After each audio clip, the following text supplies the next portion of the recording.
ഏഴാമത് അഖില Kerala technical high school ശാസ്ത്ര സാങ്കേതിക മേളയ്ക്ക് കൃഷ്ണപുരം സർക്കാർ ടെക്നിക്കൽ ഹൈസ്കൂൾ വേദിയാകുന്നു. കൃഷ്ണപുരത്ത് ഒക്ടോബർ 3-ാം വാരത്തിലാണ് മേള നടക്കുക. ഇതിന്റെ സ്വാഗത സംഘം രൂപീകരണം വെള്ളിയാഴ്ച നടക്കും. ഏഴാമത് അഖില കേരള ടെക്നിക്കൽ ഹൈസ്കൂൾ ശാസ്ത്ര സാങ്കേതിക മേളയ്ക്ക് കൃഷ്ണപുരം സർക്കാർ ടെക്നിക്കൽ ഹൈസ്കൂൾ വേദിയാകും. കൃഷ്ണപുരത്ത് ഒക്ടോബർ 3-ാം വാരത്തിലാണ് മേള നടക്കുക. കേരള സംസ്ഥാന ടെക്നിക്കൽ എഡ്യൂക്കേഷൻ ഡിപ്പാർട്ട്മെൻറ്റിൻ്റെ അണ്ടറിൽ വരുന്ന ടെക്നിക്കൽ ഹൈസ്കൂളുകളുടെയും IHRDയുടെ നിയന്ത്രണത്തിൽ വരുന്ന ടെക്നിക്കൽ ഹയർ സെക്കൻഡറി സ്കൂളുകളുടെയും ഒരു ശാസ്ത്ര സാങ്കേതിക സംസ്ഥാനതല മേള ഈ തവണയ്ക്ക് ആതിഥ്യമരുളുന്നത് കൃഷ്ണപുരം ഗവൺമെൻറ് ടെക്നിക്കൽ ഹൈസ്കൂളിൽ വെച്ചതാണ്.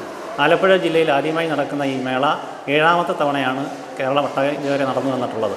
ഇതിൻ്റെ സ്വാഗത സംഘ രൂപീകരണം നാളെ രാവിലെ 10 മണിക്ക് സ്കൂളിൽ ചേരുകയാണ്. ബഹുമാനപ്പെട്ട MLAയുടെ അധ്യക്ഷതയിൽ ചേരുന്ന ഈ യോഗത്തിൽ വെച്ച് വിപുലമായ ഒരു സംഘാടക സമിതി യോഗമാണ് ഉദ്ദേശിക്കുന്നത്. ശാസ്ത്ര സാങ്കേതിക മേള ഒക്ടോബർ 3rd വീക്കിലാണ് സ്കൂളിൽ വെച്ച് നടത്തപ്പെടുന്നത്. ഏകദേശം 1500ഓളം വിദ്യാർത്ഥികളും മറ്റ് പ്രതിനിധികളും പങ്കെടുക്കുന്ന ഈ മേള വിദ്യാർത്ഥികളുടെ അറിവിൻ്റെയും ശാസ്ത്രബോധത്തിൻ്റെയും ഒരു പ്രകടനം കൂടിയായിരിക്കും. സംസ്ഥാനത്തെ 14 ജില്ലകളിലെ ടെക്നിക്കൽ ഹൈസ്കൂളുകളിൽ നിന്നും IHRDയുടെ ടെക്നിക്കൽ ഹയർ സെക്കൻഡറി സ്കൂളുകളിൽ നിന്നുമായി വിദ്യാർത്ഥികളും അധ്യാപകരും ഉൾപ്പെടെ 1500ഓളം പേർ മേളയിൽ പങ്കെടുക്കുമെന്ന് സംഘാടകർ വാർത്താസമ്മേളനത്തിൽ അറിയിച്ചു. മേളയുടെ സുഗമമായ നടത്തിപ്പിനായി ശാസ്ത്രമേള നിയമാവലി അനുസരിച്ച് MLA ചെയർമാനായ സംഘാടക സമിതി രൂപീകരിക്കുന്നു. സംഘാടക സമിതി രൂപീകരണ യോഗം വെള്ളിയാഴ്ച രാവിലെ 10 മണിക്ക് കൃഷ്ണപുരം ഗവൺമെന്റ് ടെക്നിക്കൽ സ്കൂളിൽ നടത്തുമെന്നും സംഘാടകർ അറിയിച്ചു.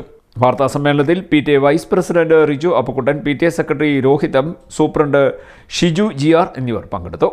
CDNet news, Kayamkulam.